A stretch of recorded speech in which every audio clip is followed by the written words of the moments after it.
Bienvenue à Voyage dans l'espace, où que vous soyez dans l'univers, j'espère que vous allez bien.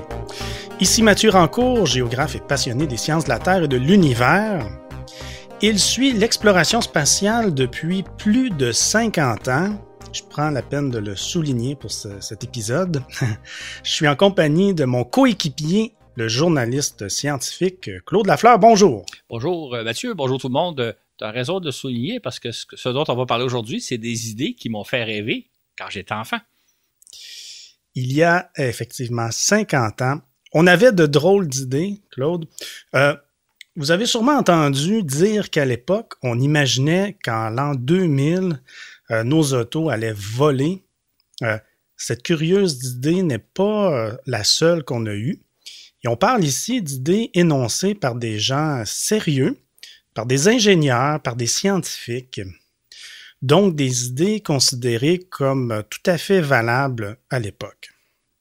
On va aujourd'hui faire un tour d'horizon de quelques idées qui nous paraissent à présent farfelues. Non pas pour se moquer des ingénieurs, je pense que ça vaut la peine de le mentionner. On ne veut pas ridiculiser les gens qui avaient ces pensées-là à l'époque. Il y avait des bonnes raisons de les avoir, que ce soit des ingénieurs ou des scientifiques. Mais pour retirer quelques leçons et réfléchir sur cette question-là, de nos jours. Donc, pourquoi le futur n'est jamais comme on l'imagine? C'est pas la première fois d'ailleurs que Claude, on aborde ce sujet avec toi. Je pense que c'est un sujet qui te passionne, la futurologie. Bien, ça va être l'occasion une fois de plus d'en parler aujourd'hui. Ça va être l'occasion de voir le chemin parcouru en 50 ans dans le domaine de l'espace, bien sûr, notre domaine à voyage dans l'espace, à nous. Ainsi, on va tenter de voir pourquoi ces idées qui paraissaient autrefois assez réalistes ne sont pas devenues réelles. Malheureusement, nos autos ne volent pas. Malheureusement, oui, parce que j'aimerais bien des fois qu'ils volent pour éviter l'heure de pointe le matin. Mais non, il n'y a pas d'auto volante dans le ciel. Pas plus que bon nombre de rêves là, qu'on avait autrefois. Pourquoi donc, Claude? En fait, moi, là, une des choses qui m'intéresse beaucoup dans la vie, puis je pense que c'est un des fils conducteurs de nos balados, c'est de mettre les choses en perspective, de voir comment les choses ont évolué, d'où viennent les choses, où s'en vont les choses, etc. Et dans le cas présent, j'ai pris une série d'idées qu'on avait il y a une cinquantaine d'années, mais j'aurais pu choisir n'importe quelle autre époque, là, parce que des idées qui font rêver, comme par exemple des voitures qui volent, on en a de tout temps. Là. On en a eu il y a 20 ans, il y a 30 ans, il y a 50 ans. On en a même aujourd'hui. Donc, les idées qu'on prend aujourd'hui, c'est juste une période, mais j'aurais pu prendre un autre moment de la vie, puis arriver avec le même genre d'idées, puis de se demander pourquoi on a rêvé à ça et qu'est-ce qui fait que malheureusement, ça ne s'est pas concrétisé. J'ajouterais que le présent balado qu'on fait, Mathieu et moi, va être accompagné d'un fascicule. Un fascicule dans lequel vous allez retrouver plus de précision, plus de détails sur ce qu'on va énoncer. Là, on va les énoncer comme brièvement. On en parle un petit peu plus dans les fascicules. On discute aussi peut-être un peu plus de pourquoi certaines choses n'ont pas fonctionné. Et en même temps, dans le fascicule, vous allez retrouver une bonne quantité d'illustrations d'époque. Des illustrations qui, moi, quand je les ai vues à l'époque, il y a une cinquantaine d'années, m'ont vraiment fait rêver. Et aujourd'hui, me font un peu sourire. Donc, si ça vous tente de m'accompagner dans mon voyage, le fascicule peut être un beau complément au balado que nous allons faire aujourd'hui. Parfait, c'est parti. Bienvenue à bord. On vous souhaite un agréable voyage dans le temps.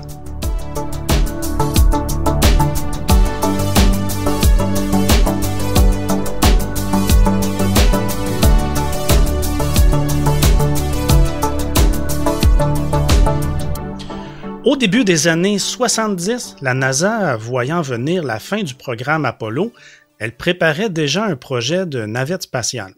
Cette navette devait servir à transporter des tonnes de matériel et quantité d'hommes et de femmes en orbite terrestre. Ce concept de navette faisait grandement rêver.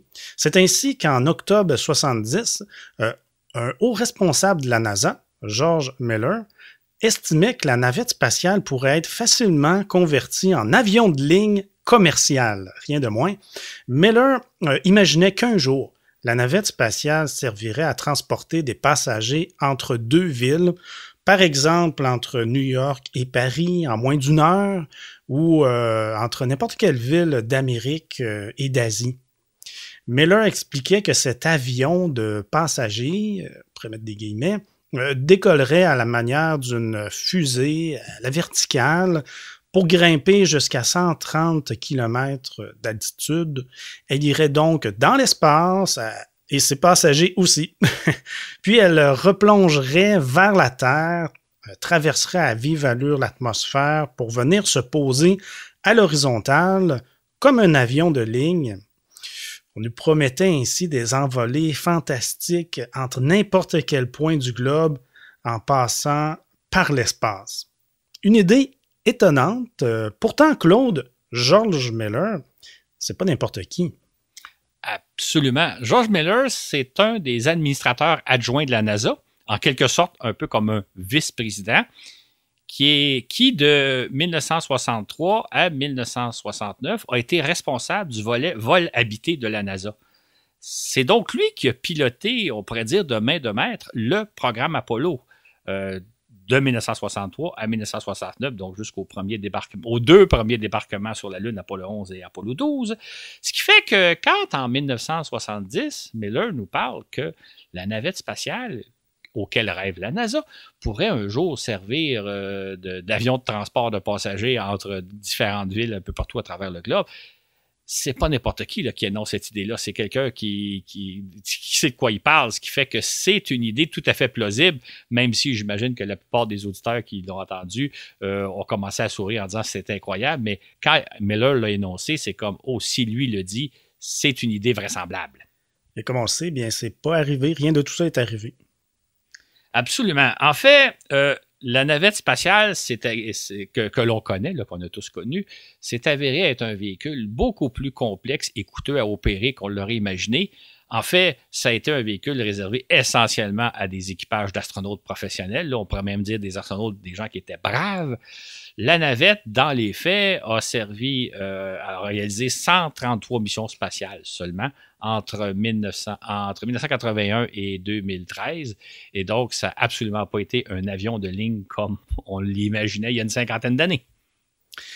Et Claude, comment on explique là, une telle différence entre la réalité et ce qu'envisageait là, quelqu'un d'aussi brillant, d'aussi qualifié que George Miller, là, comment ça peut s'expliquer qu'il pouvait penser de telles choses à son époque? Il faut dire au point de départ que lorsque Miller parle de la navette spatiale, lui, il pense à un véhicule totalement réutilisable. Un véhicule qui serait composé de probablement 2 avions, parce que le projet il est en élaboration à ce moment-là. 2 avions, 2 appareils qui ressembleraient à des avions. Le premier transporterait le second à une certaine altitude, à peut-être une 40aine de kilomètres d'altitude. Et ce second avion-là irait dans l'espace pour faire sa mission spatiale ou transporter ses passagers et revenir sur Terre. On parlait donc d'une navette entièrement réutilisable. Cependant, à l'époque, la NASA estimait que le coût de développement d'un tel projet s'élevait à 10 milliards de dollars. 10 milliards de dollars à l'époque, en 1970, c'est l'équivalent de 50 milliards de dollars de nos jours. Or, les politiciens de l'époque ont trouvé la facture beaucoup trop élevée. Ils ont dit non, on ne peut pas consacrer 10 milliards de dollars à développer une navette spatiale. On va vous accorder la moitié des crédits, donc un crédit de 5 milliards pour la recherche et le développement de la conception d'une nouvelle navette spatiale. Résultat, la NASA a mis au point donc une navette semi-réutilisable, la navette qu'on connaît. Donc, il y avait effectivement un appareil qui ressemble à un avion, qu'on appelle l'orbiteur, associé à des propulseurs à poudre avec un gros réservoir extérieur. Donc, c'est un véhicule semi-réutilisable, très complexe à faire voler, très difficile à faire voler, très dispendieux aussi, fait qu'il n'était pas question d'envoyer des passagers entre Montréal et Paris dans ce genre de véhicule-là. Et dans le fond, ce qu'on peut constater aujourd'hui, avec le recul du temps, c'est qu'à l'époque de Miller, la NASA sous-estimait probablement grandement les défis technologiques qu'aurait constitué la mise au point d'une navette spatiale totalement réutilisable.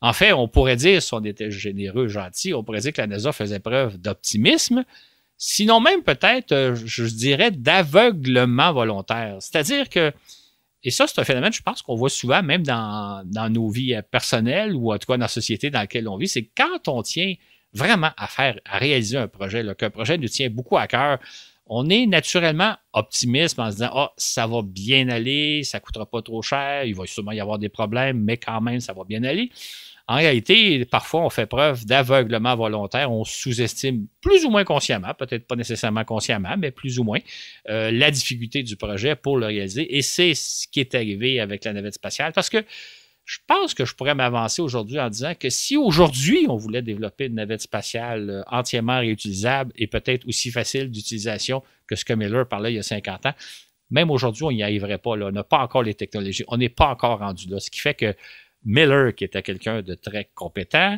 qui énonçait une idée absolument fantastique. Imaginez là, si on pouvait voyager d'un continent à l'autre en navette spatiale et prendre seulement 1 heure pour se rendre à Paris ou à Montréal, vice-versa, ce serait fantastique, mais c'est au-delà de nos capacités technologiques. Seul l'était il y a 50 ans, et ça l'est fort probablement aujourd'hui encore. À la suite du premier débarquement sur la Lune, en juillet 1969, 9 autres expéditions Apollo étaient envisagées, donc d'Apollo 12 à Apollo 20. Cependant, chaque mission coûtant plus d'1 milliard de dollars, les politiciens ont peu à peu sabré dans le nombre de missions, annulant les 3 dernières missions Apollo. Alors, un groupe de citoyens américains s'est présenté devant le Congrès pour proposer de financer au moins une mission Apollo. Il s'agissait du Comité pour le futur, présidé par un général de l'armée de l'air à la retraite. Ces citoyens proposaient d'organiser une levée de fonds à l'échelle planétaire pour fournir à la NASA les fonds nécessaires pour réaliser une ultime mission Apollo. Au besoin, une partie du financement pourrait provenir de la vente d'échantillons lunaires rapportés par les astronautes. J'étais aucunement au courant de tout ça personnellement. Claude, c'est un petit peu à la manière de nos Patreons, c'est du socio-financement presque à l'échelle planétaire. Bien avant le temps. Donc, pour les missions Apollo qui seraient financées par des dons, alors peux-tu nous parler de cette drôle d'idée? En fait, ce qui est intéressant, c'est que donc, on voit quand même l'enthousiasme de ce groupe de citoyens qui, d'ailleurs, comme on l'explique un peu dans le fascicule, espérait amener les gouvernements de la planète à collaborer ensemble pour explorer et coloniser l'espace. C'était des idéalistes. Ils sont donc allés devant le Congrès pour dire, écoutez, on va mettre sur pied financement, un socio-financement, comme tu dis, le terme n'existait pas à l'époque, là, pour financer une ultime mission Apollo. Le problème auquel se serait confronté ce comité pour le futur, ça aurait été le désintérêt du public. En fait, à l'époque, il faut se souvenir qu'en avril 1970, lorsque la NASA tente le 3e débarquement sur la Lune, il y a eu Apollo 11, il y a eu Apollo 12 et maintenant on est rendu à Apollo 13, déjà les gens se sont beaucoup désintéressés. C'était presque, ça peut paraître incroyable aujourd'hui, là, mais presque devenu de la routine.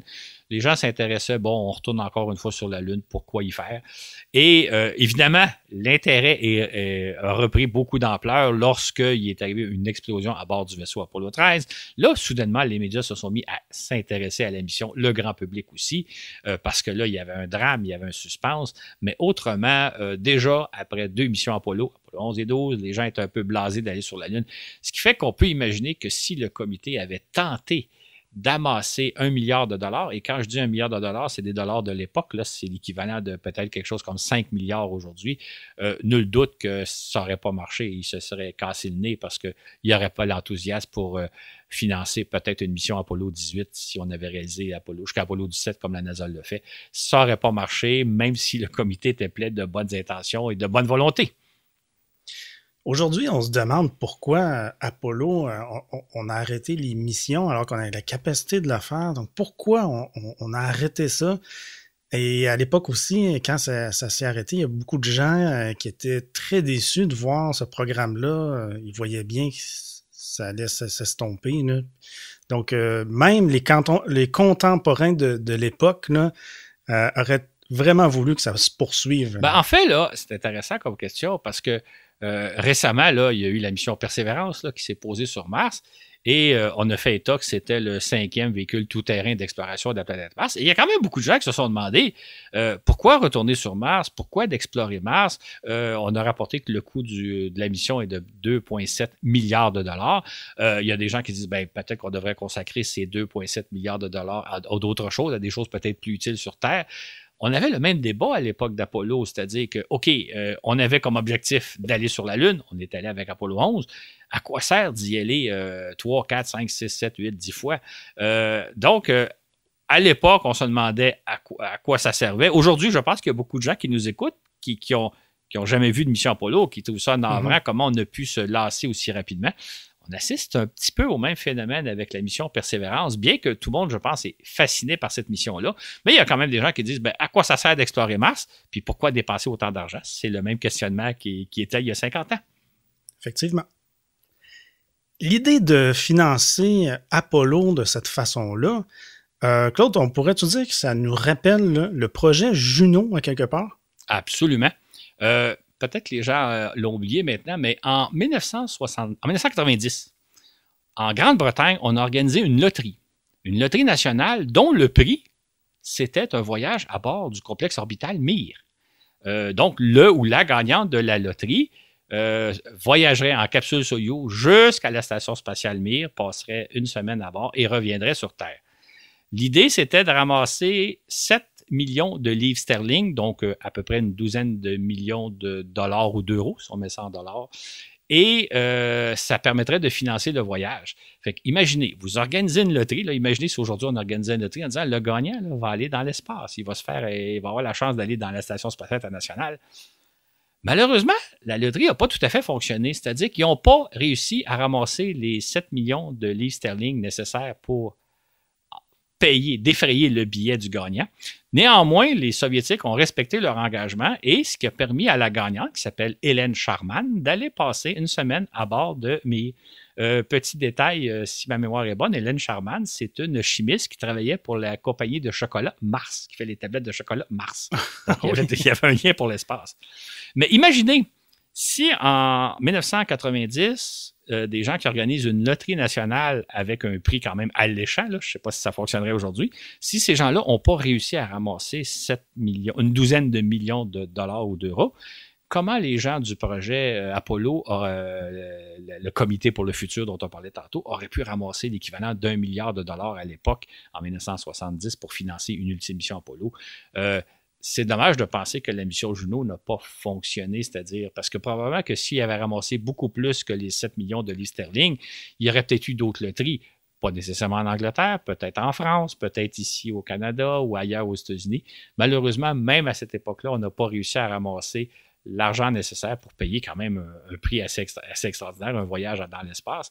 Ça n'a pas fonctionné, fait que probablement que le projet de financer une ultime mission lunaire n'aurait pas fonctionné non plus. Évidemment, je pense que vous avez deviné que le comité qui avait des belles intentions, ça n'a pas été plus loin, le projet n'a pas été plus loin, mais c'était encore là une idée folle qui circulait il y a une 50aine d'années. Bon, c'est dommage. Les années 60 et 70 ont été l'âge d'or de la production d'électricité à partir de centrales nucléaires. Il faut dire que de telles centrales remplaçaient avantageusement les centrales au mazout et au charbon, hautement polluantes, pour générer l'électricité dont on a de plus en plus de besoin. Mais le principal problème avec les centrales nucléaires, c'est bien entendu que faire de leurs déchets radioactifs, déchets qui demeureront hautement toxiques durant des millénaires. La solution temporaire consiste à les entreposer dans d'immenses bassins d'eau, vous avez peut-être déjà vu ça, donc le temps de trouver une solution viable à plus long terme. Écoutez bien, chers auditeurs, l'une des solutions envisagées a été d'expédier, ces déchets dans l'espace. Ainsi, on pourrait les placer à 36 000 km d'altitude, en orbite géostationnaire, où il aurait été facile de les surveiller, puisque ces déchets demeureraient là-haut pour très longtemps. Une autre solution envisagée consistait à les faire s'écraser à un endroit précis de la Lune, créer une sorte de dépotoir radioactif, ou encore à les expédier sur le Soleil, pourquoi pas, où le Soleil aurait pu tout simplement les digérer. Ainsi, au début des années 1970, on a eu sérieusement songé à utiliser les futures navettes spatiales, encore une fois, pour acheminer des tonnes de déchets dans l'espace. Mais cela ne s'est pas fait, Claude. Heureusement d'ailleurs. Et je veux bien mettre l'emphase sur le mot sérieusement songé. Donc, on a vraiment sérieusement eu ces idées-là. Et encore une fois, j'imagine, c'était pas n'importe qui les mettait de l'avant. Exactement. Non, effectivement, on a envisagé ça parce que faire des déchets nucléaires qui vont rester radioactifs pendant des millénaires? T'sais? Donc, il y avait l'idée de les envoyer dans l'espace. D'ailleurs, je vais revenir tantôt sur cet aspect-là, mais juste rappeler avant, on l'a oublié aujourd'hui, mais les années 60-70, c'est vraiment l'âge d'or du nucléaire. Un peu partout à travers le monde, on construit des centrales nucléaires. Les centrales nucléaires nous fournissent quantité d'énergie et on se dit évidemment c'est beaucoup moins polluant en tant que tel, la centrale, que les centrales au charbon, au mazout, etc. Donc, on se disait vive le nucléaire. Sauf que cet âge d'or-là a pris fin abruptement le 28 mars 1979 avec l'accident de Three Mile Island. Je ne sais pas si ça dit des choses à certaines personnes qui nous écoutent. C'est un réacteur nucléaire en Pennsylvanie il y a eu une série d'incidents fortuits, un enchaînement d'événements fortuits qui ont mené à la libération d'une certaine quantité de gaz radioactifs dans l'atmosphère de la région en Pennsylvanie. Il n'y a pas eu aucune perte de vie, ça n'a pas été en soi si grave, mais ça a fait extrêmement peur aux gens de dire, là, on l'a échappé belle, le réacteur nucléaire n'a pas explosé, le cœur du réacteur n'a pas fondu, mais ça pourrait arriver. Et de fait, c'est arrivé, là, je pense que tout le monde s'en souvient, le 26 avril 1986, Tchernobyl, une centrale nucléaire en Ukraine. L'Ukraine faisait partie de l'Union soviétique à l'époque. Et donc là, il y a eu un accident majeur. Il y a eu des milliers de morts, de gens, entre autres ceux qui ont combattu l'incendie qui s'est déclenché par après, les pompiers de l'air, etc. Il y a eu beaucoup d'héros, de gens qui ont sacrifié leur vie pour éviter une catastrophe encore plus grande. Donc ça a été évidemment le clou de cercueil, je pense, dans l'industrie nucléaire. Mais jusqu'à la fin des années 70, là, c'était une industrie en pleine progression. Et entre-temps, parce que Tchernobyl est arrivé en avril 1986, 3 mois plus tôt, il y a eu l'accident de Challenger, la navette spatiale qui a explosé 72 secondes après son décollage. Ce qui fait que, heureusement qu'à bord de Challenger, il n'y avait pas justement des déchets nucléaires qu'on aurait voulu envoyer soit en orbite géostationnaire, soit sur la Lune ou soit sur le Soleil. L'idée d'envoyer des déchets, ça peut paraître incroyable aujourd'hui de penser qu'on a réellement songé à ça, mais il faut savoir qu'à l'époque, là, il y a une cinquantaine d'années, dans les années 60-70, on jetait là, sans aucun égard nos déchets un peu partout. Nos déchets, on les jetait dans les rivières, on les jetait dans les lacs, on les jetait dans les océans. On avait un peu partout des dépotoirs à ciel ouvert où les gens allaient porter leurs déchets sans aucune considération. Ce qui fait que l'idée de se débarrasser de nos déchets dans l'environnement était une idée très courante qu'on appliquait, je dirais, tous les jours. Et là, on a songé à l'époque de dire, on pourrait même envoyer nos déchets dans l'espace, soit les stocker en orbite géostationnaire ou bien les envoyer sur la Lune ou encore sur le Soleil. C'est vraiment, il y a à peine une cinquantaine d'années qu'on a pris conscience qu'on pollue l'environnement, que ça n'a pas de sens de jeter nos déchets et qu'il faut plutôt trouver moyen soit de les recycler ou en tout cas de les entreposer de façon raisonnable. Ce qui fait que l'idée qui paraissait tout à fait plausible d'envoyer nos déchets dans l'espace, quels que soient nos déchets, aujourd'hui, évidemment, c'est impensable de faire une telle chose. Et finalement, étant donné, je rajouterais aussi qu'on a envisagé la possibilité d'envoyer nos déchets dans l'espace, mais en même temps, on était conscient qu'il arrive relativement souvent des accidents de lancement, là. Surtout dans les années 60-70, ça arrivait de temps en temps qu'une fusée explosait. S'il y avait eu à bord des déchets radioactifs, comme ça aurait été le cas dans le cas de Challenger, ça aurait posé de sérieux problèmes. Donc, on a songé à cette idée-là, mais on s'est dit c'est quand même trop risqué, sauf qu'on pensait qu'un jour, peut-être que les fusées deviendraient suffisamment fiables pour qu'on puisse procéder à ce genre de mission-là. Mais entre-temps, on a pris conscience qu'on ne peut pas polluer sans vergogne l'environnement comme on le fait depuis toujours. Donc, en se rendant compte qu'on ne peut pas expédier nos déchets de toutes sortes dans l'espace, peu importe que ce soit sur la Lune ou sur le Soleil, bien pour toi, en fait, ça a été un peu un réveil de se dire avec la situation environnementale grandissante, là, des problèmes environnementaux sur Terre, ben, il va falloir trouver une solution sur Terre parce que il n'est pas vraiment question qu'on puisse les envoyer dans l'espace. Donc, c'est un peu allumé, là, les environnementalistes. Pour se dire, exactement. En fait, ce qui est intéressant, c'est deux choses. C'est que, d'une part, on a mis fin, je pense, à la construction à l'exploitation même de très grand nombre de réacteurs nucléaires parce qu'on se disait ça génère une pollution dont on ne sait pas comment gérer. Remarquez bien une chose, c'est qu'il faut néanmoins produire l'électricité dont on a besoin, que ce soit avec des centrales autres que ici au Québec, on a la chance d'avoir des barrages hydroélectriques, il y a l'éolien et tout ça, mais il faut trouver des alternatives parce que même si on ne veut pas se servir de centrales nucléaires, on a quand même besoin d'électricité. Mais c'est intéressant de penser que un comportement qui était tout à fait plausible il y a une cinquantaine d'années, jeter nos déchets dans l'environnement, dans les océans, dans les fleuves sans plus d'égard, aujourd'hui est devenu totalement impensable. Comme quoi, l'humanité fait quand même des progrès, même si les progrès sont peut-être pas très rapides aux yeux de certains. Dans les années 70, on était très conscient que nos besoins en électricité allaient en s'accroissant, tout en se rendant compte qu'on ne pourrait pas répondre à la demande des années 2000 avec des centrales à carburant fossile ou nucléaire. Il nous fallait donc trouver une autre source d'énergie propre, abondante et de préférence même inépuisable, les ressources renouvelables.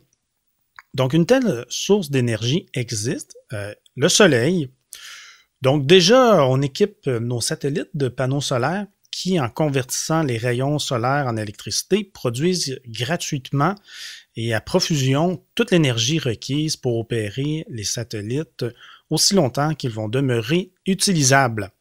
Dans les années 70, on a imaginé assembler en orbite terrestre d'immenses panneaux solaires qui s'étendraient sur des dizaines de kilomètres carrés.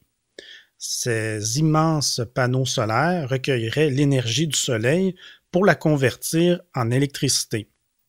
Puis cette électricité serait acheminée sur Terre par l'entremise de pinceaux de micro-ondes, terme qui est nouveau pour moi. Donc, on parle de pinceaux, de faisceaux très précis, c'est ça? Exactement. Comme un laser. Bon. Exactement. De plus, il serait même possible d'installer ces centrales solaires à des endroits de l'espace où elles produiraient sans relâche des milliers de kilowattheures. Une fois de plus, on envisageait se servir de la navette spatiale. Elle était très populaire, cette navette, pour assembler ces gigantesques installations. À cette fin, des projets de centrales solaires ont été réellement étudiés tant leur potentiel paraissait attrayant, n'est-ce pas, Claude? Absolument. Ça, là, moi, je me souviens de les années peut-être 95, 96, 97, justement, quand on voyait venir la navette spatiale, on disait quel véhicule extraordinaire qui va nous permettre de réaliser quantité de projets presque inimaginables. On parlait beaucoup de centrales solaires comme ça, parce que justement, on vient de parler du nucléaire qui était dans son âge d'or, mais qu'on voyait peut-être arriver, on voyait les problèmes surgir, et il est arrivé 3 miles à la Lune en 79. On se disait donc qu'on pourrait construire de fabuleuses installations solaires, des immenses panneaux solaires dans l'espace, en orbite terrestre, et même les positionner de telle sorte que, de façon continue, sans interruption, ils génèrent des dizaines de kilowattheures qui enverraient sur Terre. On a étudié donc de très près ces projets-là, mais là, ce qu'on s'est rendu compte, c'est que ça coûterait une fortune construire ce genre d'installation-là, probablement des dizaines de milliards de dollars pour chacune. Ça serait un défi technologique très important. Je ne rentrerai pas dans les détails, mais quand on pense à la construction de la station spatiale qui a demandé 20 ans de travail et qui a coûté 100 milliards de dollars, évidemment, c'est un projet différent, mais ça donne une idée de la complexité que ça aurait été de construire des panneaux solaires qui mesurent des dizaines de kilomètres de diamètre. Donc, finalement, les études qui ont été menées ont montré que ce ne serait pas économiquement rentable, c'est-à-dire qu'on ne pourrait pas concurrencer le coût de l'énergie fabriquée à partir de ces panneaux solaires ne serait pas concurrentiel avec l'énergie qu'on procure sur Terre alors de centrales nucléaires ou de centrales au charbon ou au mazout, etc. Il faut dire par contre que dans ce dernier cas-là, quand on regarde combien ça nous coûte fabriquer de l'électricité, on ne tient pas compte des conséquences environnementales de brûler du mazout ou du charbon, etc. Mais néanmoins, ce projet-là semblait totalement irréaliste à l'époque. D'ailleurs, en 1972, Van Braun a déclaré « Il ne fait aucun doute que, ultimement, le solaire comblera tous nos besoins en énergie puisque la quantité totale d'énergie qu'on reçoit du soleil dépasse par des milliers de fois celle produite par l'ensemble de nos centrales à énergie fossile, nos barrages hydroélectriques et nos centrales nucléaires. C'est donc dire, dans le fond, que l'idée de centrale solaire, c'est pas une idée farfelue, c'est peut-être une idée qui est très en avance sur son temps. On pensait qu'on la réaliserait dans les années peut-être 80-90. Qui sait si d'ici la fin du siècle, ce ne sera pas la solution, parce qu'il n'en reste pas moins, comme l'indique Von Braun, et ça, il a tout à fait raison, qu'il y a une quantité nettement plus importante d'énergie en orbite dans l'espace, en orbite autour de la Terre, qu'on en a sur Terre. Donc, un jour, possiblement, qu'on préveillera ce genre de système-là, mais c'est pas demain la veille, mettons. En 1973, Krafft Enrique, l'un des grands ingénieurs aérospatiaux de l'époque, propose d'utiliser la navette spatiale, une fois de plus, pour assembler en orbite de gigantesques miroirs qui illumineraient des régions entières de la Terre. Ces miroirs orbitaux dévieraient vers la surface terrestre les rayons du Soleil, illuminant le sol à la manière de la pleine Lune. Ces miroirs pourraient avoir de 2 à 5 km² et être par conséquent de 20 à 30 fois plus lumineux que la pleine Lune. Sachant que la pleine Lune, parfois, c'est très lumineux la nuit sur Terre. Krafft Enrique pensait ainsi qu'on pourrait notamment augmenter la croissance des plantes et donc le rendement des récoltes, ainsi que favoriser différentes activités qui souffrent de la noirceur. De tels miroirs serviraient non seulement à faciliter la vie des citadins, mais également à contrer la criminalité en illuminant les zones sombres, les quartiers sombres, tout en atténuant la morosité des longues nuits d'hiver, oui, en particulier au Québec. Les résidents des villes illuminées par un miroir spatial auraient alors l'impression de voir une seconde pleine lune dans le ciel, une lune qui éclairerait leur nuit. Ce serait une façon économique, dit-on, d'éclairer des vastes régions du monde. J'imagine que les gens qui nous entendent sont déjà en train de rêver. Ça serait quand même fantastique si on avait peut-être plus qu'une pleine lune dans notre ciel qui illuminerait les villes, particulièrement la nuit. Bon, il faut dire une chose, ce ne serait pas un éclairage comme en plein jour, comme le soleil, mais ce serait un éclairage qui serait beaucoup plus puissant que celui de la pleine lune. Fait que ça fait un peu rêver. D'ailleurs, il y a eu des expériences qui ont été tentées ces dernières années, je pense qu'il y a une quinzaine d'années, qui ont fait rêver les gens. Ça serait fantastique, mais il ne faut pas oublier les impacts environnementaux que de tels projets pourraient avoir. Si on avait... Imaginons, par exemple, que les villes ne sont pas éclairées comme en plein jour, mais peut-être comme un peu à l'aube, au moment où le soleil se lève, là, ou peut-être en fin de soirée, quand il fait encore clair, comme l'été ici au Québec, vers 9 h le soir. Imaginez que ce serait ce genre d'éclairage-là. Quel impact ça aurait sur la vie des plantes, la vie des animaux et même sur nous autres, sur le fait qu'il ne fait jamais noir, c'est jamais la nuit, il fait toujours plus ou moins clair. Ça aurait sûrement un impact écologique, environnemental fort important. En plus, on pourrait même parler d'une nouvelle sorte de pollution, une pollution lumineuse, c'est-à-dire qu'évidemment, on ne pourrait plus voir le ciel, on ne pourrait plus voir les étoiles, on pourrait voir le firmament comme on le voit le soir. Le ciel serait illuminé. D'ailleurs, on en parle déjà de ces temps-ci. On s'inquiète un peu de la mise en place des satellites Starlink de SpaceX, là, qui vont être à coups de milliers, de dizaines de milliers, et qui sont d'autant de petites étoiles qui illuminent inopinément le ciel. Les gens s'inquiètent de cette pollution nocturne-là. Il y a certaines protestations. Imaginez si on avait quelques dizaines peut-être de satellites miroirs comme ça placés en orbite terrestre pour éclairer différentes villes, ça souleverait fort probablement beaucoup de protestations. Et un peu comme les centrales solaires dont on parlait dans le bloc précédent, c'est pas gratuit de fabriquer, d'installer de tels miroirs. D'installer des miroirs qui mesuraient peut-être plusieurs kilomètres de diamètre, ça coûterait très cher. Fait que l'éclairage dont on parle, qu'on dit, l'éclairage est gratuit, c'est simplement la lumière du soleil qu'on fait revenir sur Terre. En réalité, il coûterait très cher. Ça serait une opération qui serait très dispendieuse et qui, comme je le dis, qui aurait des impacts écologiques fort importants. Fait que c'est une idée qui fait rêver. On imagine s'il faisait clair au lieu de... Ici, il ici, il fait noir souvent très tôt le soir durant l'hiver. Si on avait comme ça ce genre de lunettes qui les éclairaient, mais en même temps, il y aurait des conséquences. Résultat, tout compte fait, on n'a pas appliqué ce genre de projet-là. C'est un projet qui fait rêver depuis longtemps, mais qui n'est pas applicable en pratique. Donc, l'éclairage des villes à l'aide de tels miroirs orbitaux, comme tu dis, c'est une idée qui fait rêver, mais c'est pas gratuit, il y a une note à payer, contrairement à ce que certains pourraient laisser croire. C'est ça. Et il y aurait des impacts. En fait, ça pourrait être une expérience sociale intéressante. Qu'est-ce qui arrive si vous faites ça? On prendrait un exemple, une ville avec laquelle on le fait pour une fois, voir ce que ça donnerait. Je ne suis pas certain que ça serait avantageux. Ça fait rêver, mais des fois, les rêves et la réalité, c'est deux choses fort différentes. Mm-hmm.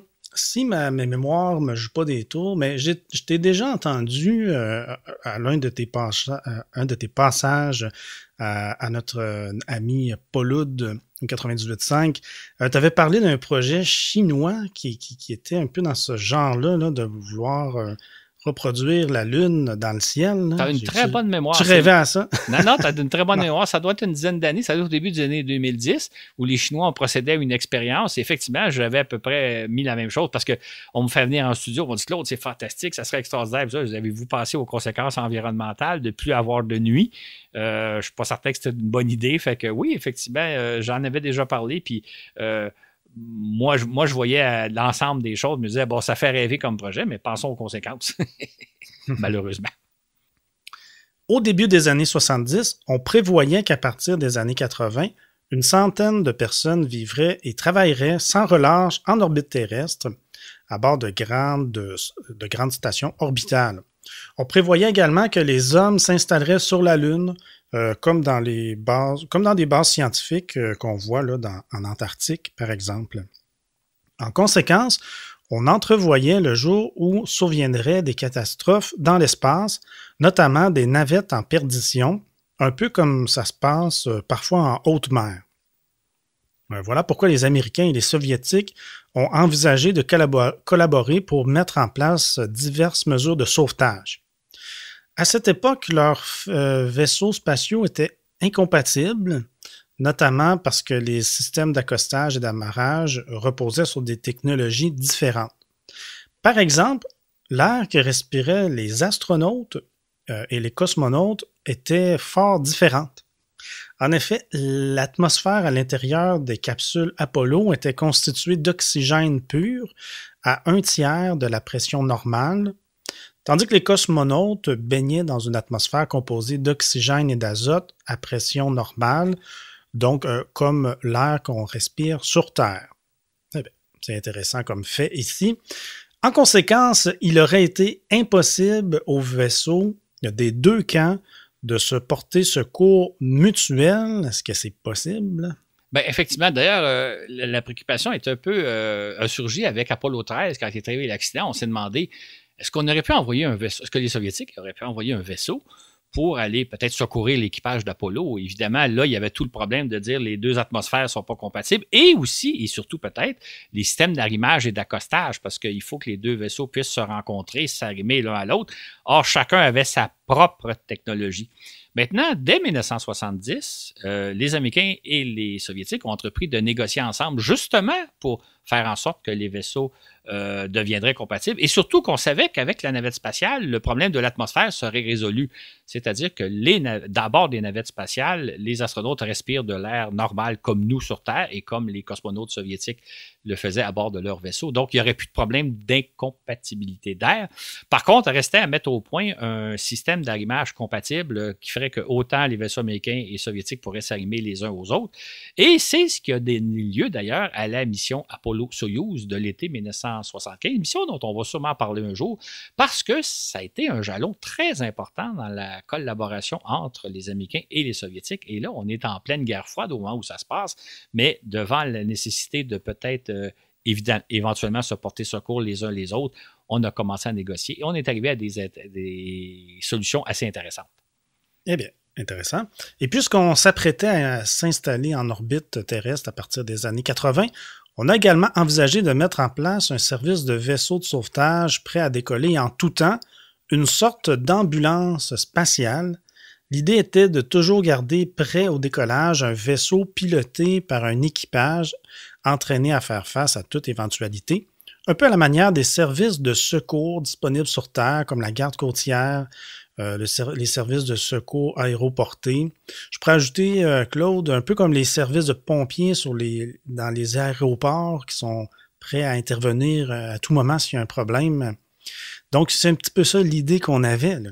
Exactement. En fait, comme tu l'as énoncé il y a quelques secondes, on pensait vraiment qu'on coloniserait l'orbite terrestre, qu'il y aurait des centaines de personnes. Et là, je vous parle des années 70, là, on se disait dans les années 80, 90, il va y avoir des stations spatiales en quantité, il va y avoir des centaines de personnes qui vont fonctionner. Malheureusement, ce n'est pas le cas. Hein. Quand on y pense aujourd'hui, c'est à peine si on lance une demi-douzaine d'équipages par année destinés à la Station spatiale internationale. Il y a très, très peu de gens. Il y a des humains en permanence en orbite autour de la Terre, mais leur nombre, c'est à peu près une demi-douzaine. Ce qui fait que, finalement, la nécessité de concevoir un système de sauvetage n'est pas devenue pertinente. Surtout que ce qu'on a réalisé depuis cette époque-là, c'est que c'est extrêmement complexe d'organiser une mission spatiale, c'est-à-dire qu'on ne peut pas improviser un voyage dans l'espace. Et donc, d'aller porter secours à des gens, ce serait probablement quelque chose d'impossible, même en cas d'accident. Mais finalement, le besoin, c'est pas avéré utile. Et fait qu'il est toujours bon de se rappeler, Claude, c'est qu'il n'y a jamais personne à ce jour qui a péri, qui est mort dans l'espace. C'est jamais arrivé. Donc, un tel système de secours, dans le fond, n'aurait jamais eu besoin d'être utilisé. Exactement. En fait, ce qui est intéressant, c'est un aspect, c'est qu'on était convaincus dans les années 60-70 qu'il y aurait des gens qui périraient dans l'espace. Il y avait même des émissions qui s'appelaient Perdus dans l'espace, etc. Donc, on s'attendait à ce que ça arriverait, alors que ce n'est jamais arrivé. En fait, comme chacun sait, il y a eu 4 grandes tragédies dans le domaine spatial. Il y a eu la tragédie de Soyouz 1 en 1967, le Komarov qui a péri lors du retour sur Terre. Là, sa capsule s'est écrasée au sol. Il y a eu aussi la tragédie de Soyouz 11, où là, l'équipage a péri asphyxié lors du retour sur Terre. Il y a eu, bien sûr, Challenger et Columbia que tout le monde a à l'esprit. Mais ces tragédies-là sont toujours arrivées soit au décollage, soit au retour sur Terre, c'est-à-dire les phases les plus critiques d'une mission spatiale et phases auxquelles on n'aurait pas pu porter secours. Là. Les événements arrivent tellement vite que c'est pas à ce moment-là qu'on aurait pu intervenir. Ce qui fait que si on avait mis au point un système de secours spatial, ça aurait été extrêmement dispendieux. Surtout de le maintenir en fonction 24 heures sur 24, prêt à décoller. Comme je le mentionnais il y a quelques minutes, c'est très compliqué. Toute mission spatiale, on n'improvise jamais rien dans l'espace. Même, juste ouvrir une parenthèse, quand les astronautes sortent à l'extérieur de la station spatiale pour faire des travaux, faire des réparations ou installer l'équipement, ils n'improvisent pas la chose comme nous, des fois, on sort dehors et on va faire des petits travaux sur notre terrain. Tout est chronométré, tout est prévu, ils font telle tâche très précisément, ils se sont pratiqués longtemps d'avance, etc. Dans l'espace, il ne faut jamais rien improviser. Ce qui fait que entraîner des équipages prêts à faire face à toute éventualité en cas de catastrophe, c'est pratiquement une mission impossible dans l'espace parce qu'il y a trop de contraintes, c'est trop dangereux. Donc, finalement, le système, évidemment, n'a jamais été mis en place et deuxièmement, il n'aurait jamais été utile non plus. Dans les années 60-70, en pleine guerre froide, on a envisagé aussi le risque qu'un équipage se pose par inadvertance ou par urgence sur un territoire ennemi. Ainsi, que serait-il arrivé à des astronautes américains qui se seraient posés en territoire soviétique ou chinois, ou à des cosmonautes qui se seraient posés en territoire américain? Auraient-ils été traités comme des espions ayant volé ou violé le territoire du pays en question? C'est une question intéressante ici, Claude. Moi, là, quand je lis des articles dans les années 60 qui parlent de ce sujet-là, j'en reviens tout simplement pas de penser que si jamais un équipage s'était posé par inadvertance en territoire, entre guillemets, ennemi, qui aurait pu être maltraité. Dans le sens que, évidemment, s'il y a un accident, c'est pas de leur faute si par inadvertance, ils se posent en Union soviétique, en Chine. Mais à l'époque, la question se posait réellement comment on traiterait des Soviétiques qui, par inadvertance, se poseraient au Canada ou aux États-Unis, comment les Américains seraient traités. C'est un peu incroyable de penser ça. Maintenant, le problème a été évidemment assez rapidement résolu par des traités internationaux qui disaient si jamais ça arrive, l'équipage va être bien traité et rapatrié le plus rapidement possible dans son pays avec son vaisseau spatial. Donc, des cosmonautes soviétiques qui se seraient posés aux États-Unis auraient été très, très bien traités et vice-versa. J'ouvre une petite parenthèse. À l'époque, on avait très peu de connaissances des vaisseaux spatiaux soviétiques. On ignorait à peu près tout d'eux.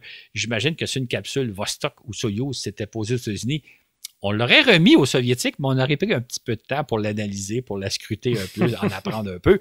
Mais évidemment, c'est jamais arrivé. Et ce que je trouve intéressant de penser que si aujourd'hui, ça arrivait qu'une capsule chinoise ou une capsule russe ou américaine se posait n'importe où sur Terre, les astronautes, les voyageurs de l'espace seraient très, très bien traités. Là. Ça va de soi. Comme quoi, le monde a évolué là, dans le sens qu'aujourd'hui, là, on traiterait pas mal des gens qui, revenus de l'espace, ne se seraient pas posés au bon endroit. Ça va de soi aujourd'hui, alors qu'il y a 50, 60 ans, c'était pas la même chose. C'était pas évident. Dans les années 60, les Américains ont mis en place le premier réseau mondial de télécommunications par satellite, la série de satellites qu'on appelle Intelsat. Il s'agissait des premiers satellites de télécommunications placés en orbite géostationnaire pour assurer des services téléphoniques entre continents, ainsi que la transmission de programmes télé d'un bout à l'autre de la planète. Cependant, la mise en œuvre d'un tel réseau a fait naître une nouvelle crainte. Un jour pas si loin, des satellites pourraient acheminer directement dans nos maisons des chaînes de télé.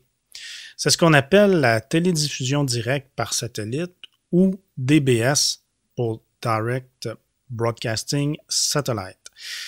À l'époque, les gouvernements de chaque pays contrôlaient tout ce qui était diffusé sur son territoire par le biais de licences accordées aux télédiffuseurs publics et privés.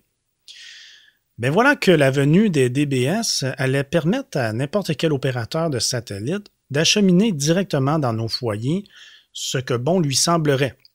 Ainsi, les Soviétiques et Américains redoutaient qu'un diffuseur étranger inonde leur territoire avec des chaînes télé diffusant de l'information, de la propagande, sinon même de la désinformation. En d'autres mots, la venue des DBS annonçait la perte de contrôle sur la télédiffusion qu'exerçaient jalousement les gouvernements de chaque État. Dans certains cas, disait-on, ce contrôle était exercé afin de protéger ou de stimuler la culture nationale. Dans d'autres cas, il s'agissait plutôt de contrôler les informations auxquelles avait accès la population et d'interdire celles qui étaient contraires à la raison d'État, à la sécurité nationale ou encore à l'intérêt des gouvernements en place.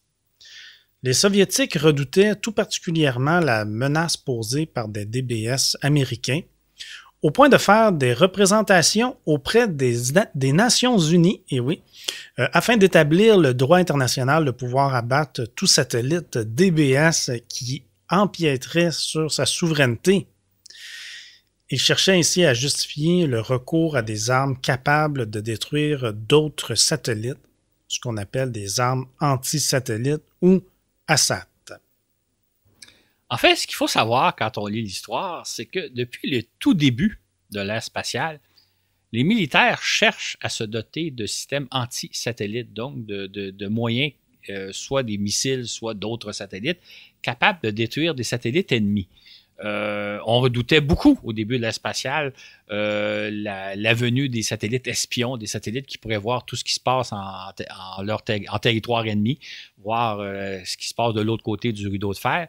Donc, les militaires ont travaillé sur des systèmes anti-satellites et ils ont toujours besoin d'un bon prétexte. Donc, au début de l'ère spatiale, on se disait, on ne veut pas que l'ennemi puisse voir tout ce qui se passe sur notre territoire, donc on va s'équiper d'armes anti-satellites. Maintenant, ce qui est arrivé, c'est que quand les deux camps se sont équipés de satellites espions, ils se sont dit, ben, on nuira pas aux satellites de l'autre parce qu'on veut pas que l'autre nuise à nos propres satellites. Donc, le prétexte est tombé. Il y avait eu aussi la crainte que l'ennemi, que l'autre, place des bombes en orbite, donc on voudrait peut-être s'attaquer à ces satellites-là. Mais finalement, il y a eu des traités internationaux qui ont interdit la mise en orbite de satellites bombes ou de satellites dangereux, de satellites militaires dangereux. Donc, encore là, le prétexte est tombé. Mais les militaires sont toujours à la recherche d'un bon prétexte pour dire on doit s'équiper de satellites, de systèmes anti-satellites.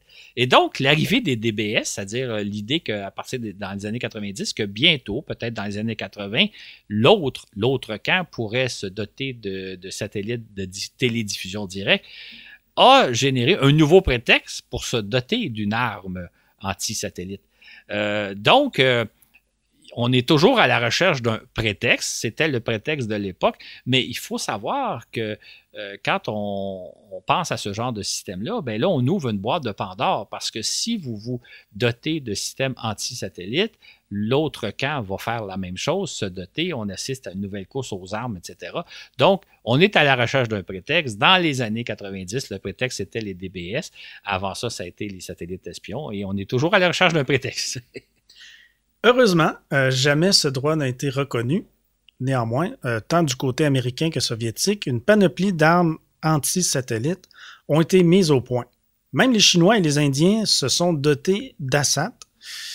Ces 4 pays ont même mené des tests de destruction de satellites, mais dans tous les cas, ils s'en sont pris à des satellites leur appartenant. Jamais encore un satellite ennemi a été attaqué, puisqu'une telle attaque constituerait un acte de guerre qui générerait probablement une sérieuse crise internationale, on pourrait penser. Absolument. C'est pas rien, hein, parce que c'est une menace qui plane toujours, c'est que quelqu'un pourrait vouloir attaquer le satellite d'un autre pays, mais ce serait comme attaquer un navire d'un autre pays ou un avion d'un autre pays. Ce serait un acte de guerre très sérieux. Quant au DBS, ce qui est intéressant de savoir, c'est qu'effectivement, ils sont rentrés en service. Hein, à partir des années 80, on a bénéficié de satellites qui transmettent directement dans nos foyers des centaines de chaînes de télé. Là. Je pense que c'est probablement qu'un certain nombre d'entre vous qui nous écoutez ont déjà eu une petite secoupe sur leur toit ou dans leur cour pour capter des centaines de canaux de télé.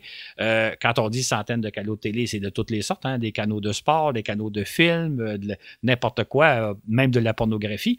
En fait, ce qui est amusant, c'est que les DBS sont rentrés en service dans les années 80-90 sans poser de problème, là, sans qu'il y ait eu une crise comme on imaginait au début des années 70. On pourrait même se demander, quand je lis des articles à l'époque, je dis, c'est quoi le problème là? De quoi vous vous inquiétez autant? Parce que les DBS sont rentrés en service et il n'y a pas eu de problème. Et même, j'ajouterais, parce qu'à l'époque, évidemment, on ne soupçonne pas qu'un jour, il y aura Internet. Imaginez Internet, là c'est pas un télédiffuseur qui diffuse dans nos foyers un peu ce que bon lui semble. C'est n'importe qui à l'échelle de la planète qui peut diffuser n'importe quoi sur Internet. Ça pose problème, là. Hein? Je n'ai pas besoin d'élaborer. Tout le monde était conscient que ça pose un certain nombre de problèmes. Mais en même temps, on a très bien pris avis avec les technologies qui nous apportent des avantages, qui nous apportent des plus. On pourrait nommer parmi les plus le balado que vous écoutez en ce moment. Mais en même temps, ça pose des problèmes. Vrai. Mais les problèmes, ben, il y a des solutions où on apprend à vivre avec. Fait que la crise des DBS, quand les Soviétiques voulaient, au début des années 70, obtenir la permission d'abattre des DBS américains, était totalement farfelu quand on y pense, parce qu'aujourd'hui, on est rendu tellement plus loin. Et si la télédiffusion directe, si Internet pose des problèmes, ben c'est quand même pas la fin du monde appréhendée de l'époque. Effectivement. Mais les militaires, eux, bien, ils n'ont jamais cessé de rêver de se doter d'ASAT, un ASAT de plus en plus performant, en dépit du fait qu'ils ne les ont jamais utilisés, sauf pour leurs satellites. Cependant, pour ce faire, ils ont toujours besoin d'un bon prétexte, c'est ça? Exactement. Ce qui fait que dans les années 70, le prétexte, c'était peut-être la venue éventuelle des DBS, qu'on voit bien qu'ils n'ont pas posé de problème. À partir des années 90, on est toujours à la recherche d'un prétexte. Là. Il faut toujours trouver une raison pourquoi on devrait mettre au point des systèmes anti-satellites. Le prétexte trouvé, c'est l'éventualité que peut-être un jour, la Terre pourrait être menacée par une météorite géante, un peu comme celle qui a anéanti les dinosaures il y a 70 millions d'années. Donc là, les militaires se disent qu'il faut peut-être s'équiper d'armes pour éventuellement protéger la Terre contre une menace extraterrestre. Mais là, je ne parle pas de petits bonhommes verts. Et là, il y a beaucoup de gens qui embarquent dans ce genre en disant oui, il faut se protéger, c'est un risque. C'est le même discours que j'entendais par rapport au DBS, c'est-à-dire qu'on imagine, on craint quelque chose, on craint un danger qui n'est pas faux, c'est pas farfelu, mais en même temps, est-ce que le danger est aussi réel qu'on le parle et qu'on l'imagine? Et ce qui est important de garder à l'esprit, c'est que quand on propose de construire des systèmes anti-satellites avec une bonne intention, l'intention étant de se protéger contre une éventuelle chute d'une météorite géante sur Terre. En réalité, ce qu'on veut, c'est mettre au point de nouvelles armes. Et si un camp se développe un système anti-satellite, que ce soit les Russes, que ce soit les Chinois ou que ce soit les Américains, les autres camps vont vouloir aussi se doter de ce genre de système-là. Encore là, pour des bonnes raisons, mais en réalité, c'est parce que c'est une arme stratégique extrêmement intéressante. Et si on l'autorise sous prétexte de se protéger contre une menace extraterrestre, on risque de déclencher une fabuleuse course aux armes dans l'espace parce que si un camp procède à la mise au point d'un système anti-satellite, anti-météorite, pourrait-on dire, les autres vont faire pareil et là, on s'enclenche dans une nouvelle course aux armements de l'espace. Donc, il ne faut pas tomber, il ne faut pas être naïf en quelque sorte. Les militaires cherchent des prétextes, des fois, ils en trouvent des bons, les DBS en 1970, la chute possible d'un astéroïde sur Terre éventuellement. Mais en réalité, il faut faire très attention aux choix qu'on fait parce que, dans le fond, on risque de déclencher une course aux armes nucléaires, aux armes. On sait où commence la course, mais on ne sait pas où elle va finir. Fait que faisons attention au prétexte que certains nous énoncent de dire il y a une menace, il faut se protéger contre la menace. Parce que la menace, soit qu'elle est farfelue, ou soit qu'elle existe, mais qu'elle n'est peut-être pas si grave que ça. Les DBS, là, ça n'a pas eu les conséquences que certains redoutaient des années 70. Fait que faisons attention au prétexte que certains nous énoncent supposément pour des bonnes intentions. Ça pourrait avoir des conséquences pas mal plus sérieuses que ce qu'on pense. En effet. Claude, je voudrais, juste avant qu'on passe à l'autre sujet, je veux revenir sur une chose qu'on a dit, c'est les États-Unis, par exemple, pour prendre eux, ont la capacité de détruire un satellite. Bon, ils l'auraient fait avec leur propre satellite pour faire des tests. Mm-hmm. C'est pas trop compliqué de viser un satellite? C'est quoi, c'est un missile qui est projeté d'un bateau? C'était une bonne question. Il y a plusieurs stratégies. Il y a la stratégie du missile. Donc, un satellite tourne en orbite autour de la Terre selon une trajectoire très précise qu'on peut calculer des jours, des semaines à l'avance. C'est le cas de la station spatiale. Quand on lance un équipage à destination de la station spatiale, c'est qu'on sait que la station spatiale va se trouver à tel endroit à tel moment et on va envoyer un vaisseau qui va arriver exactement à ce moment-là aux abords de la station spatiale. Même chose, on pourrait tirer un missile, sachant que le satellite qu'on veut abattre va se passer, par exemple, au-dessus de chez nous, tel jour, telle heure, et là, on tire le missile et on va l'abattre. Et ça s'est fait, donc c'est une des stratégies. L'autre stratégie, c'est celle de placer en orbite un satellite qui va s'approcher doucement du satellite cible. Donc, il peut prendre son temps, il peut prendre des jours, des semaines, puis s'approcher doucement. Donc, on corrige la trajectoire, on corrige l'orbite, un peu comme quand on lance un équipage vers la station spatiale. Et là, en s'approchant et arrivant à proximité, ben là, le satellite qu'on a lancé explose, détruisant celui qui est à nos côtés. Donc, c'est la stratégie d'ailleurs que les Soviétiques ont mis au point dans les années 60. Là, ils ont développé cette stratégie-là. J'ajouterais un détail dont on a très, très peu parlé dans la presse spécialisée et encore moins au public. C'est qu'actuellement, les Américains ont, depuis, je pense, une demi-douzaine d'années, depuis quelques années, ont placé en orbite des satellites de surveillance. On connaît très peu de choses sur ces satellites-là. Ce sont des satellites qui iraient visiter les autres satellites, qui possiblement s'approcheraient près des satellites russes, des satellites chinois et autres, pour les photographier, pour voir un peu comment ils sont faits, de quoi ils sont faits, quelle est leur mission. Et les Américains auraient ce genre de système. En fait, ont ce genre de système-là. Maintenant, est-ce que, et là, je vous une hypothèse, est-ce qu'il ne pourrait pas y avoir à bord d'un de ces satellites américains-là une charge explosive qui ferait que si un jour on voudrait détruire un satellite chinois ou russe, on pourrait donc non seulement l'observer de près, mais le détruire.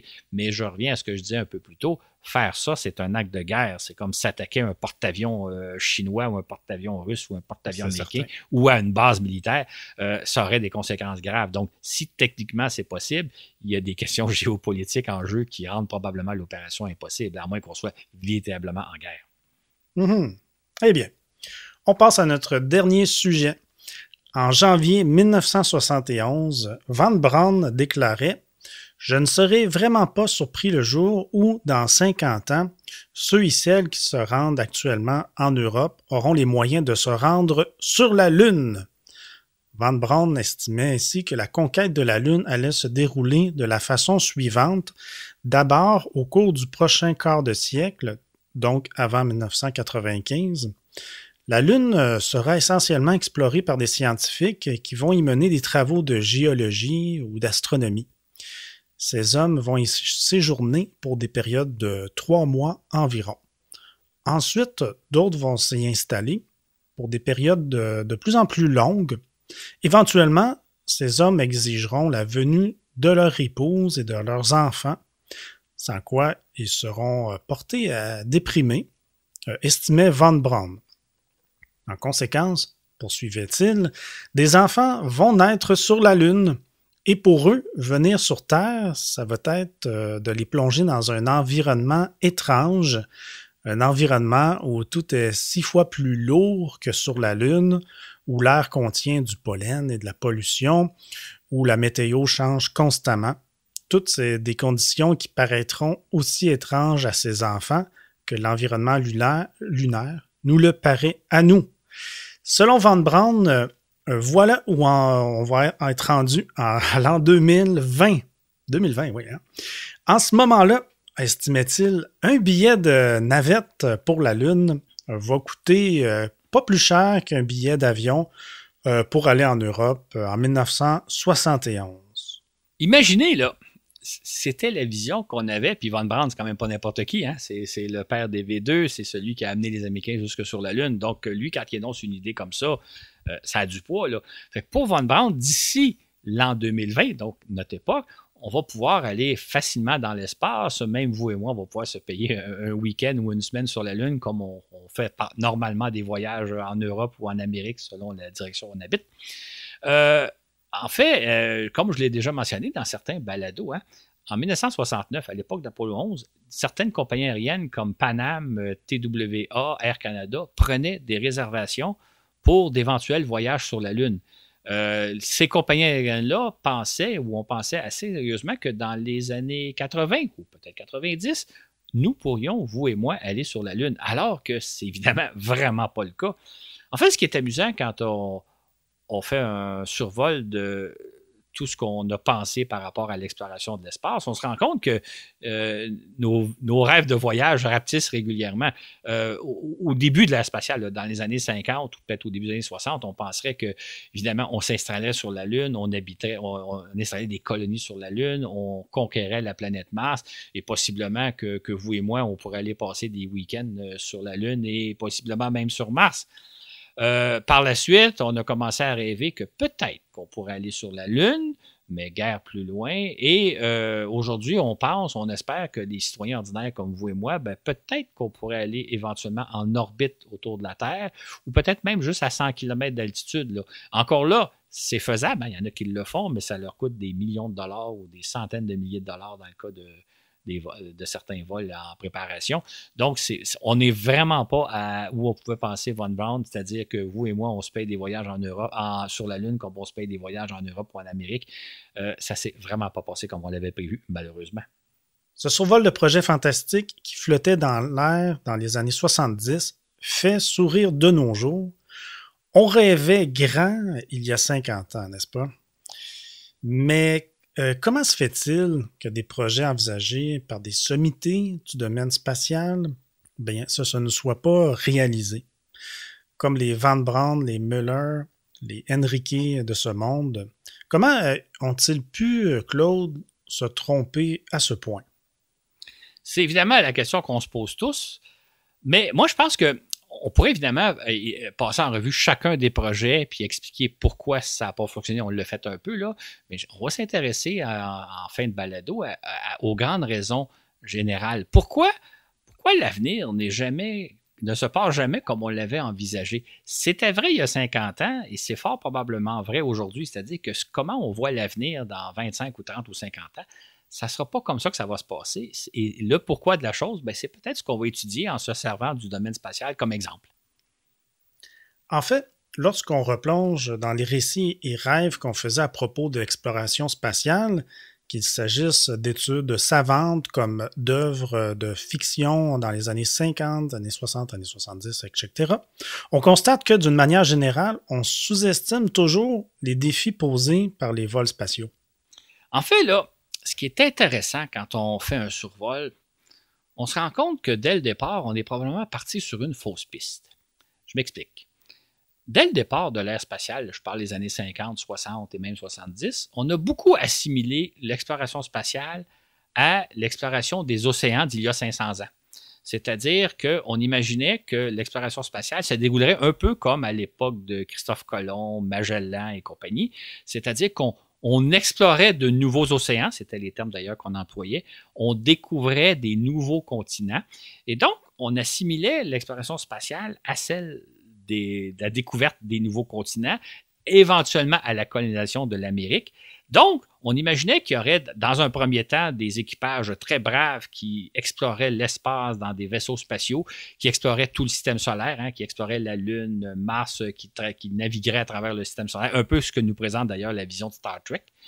On imaginait ensuite, un peu à l'image de l'exploration des océans et la découverte des nouveaux continents, on imaginait ensuite que ces explorateurs-là seraient bientôt suivis de colons, de gens qui iraient s'installer sur la Lune et éventuellement sur Mars. Donc, on construirait des colonies martiennes et lunaires.